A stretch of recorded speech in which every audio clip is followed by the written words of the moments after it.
Isang viral na kwento ang nagsasabing may itinatagong restaurant sa Tokyo na naghahain ng karne ng tao sa halagang $1,000 kada plato.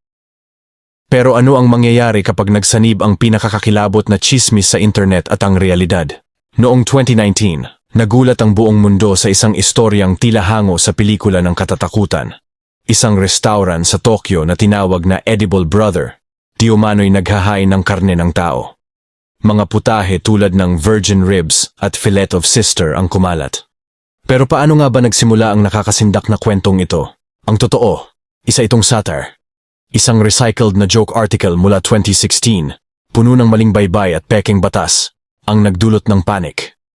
Walang sources, walang ebidensya, puro shock value lang. Binatikos ng Embahada ng Japan ang balita, ipinagbabawal ang kanibalismo. Ang kwentong ito ay 100% imbento. Kinumpirma ng mga fact-checker na ito ay clickbait, isang kasinungalingang idinisenyo para manakot at manlinlang. Pero may madilim ngang kasaysayan ng Japan. Noong 1981, pinaslang at kinain ni Issei Sagawa ang isang babae. Idineklara siyang baliw at naging kilala sa kanyang krimen. Pero ang kaso niya, isang krimen, hindi isang menu sa restaurant. May tunay na epekto ang mga pekeng kwento. Isang restaurant sa London ang nakatanggap ng death threats matapos ang katulad na panloloko. Mas mabilis kumalat ang kasinungalingan kaysa katotohanan.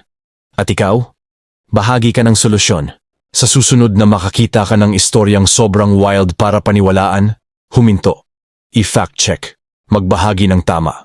Dahil sa mundong sabik sa clicks, ang katotohanan pa rin ang pinakamahalaga.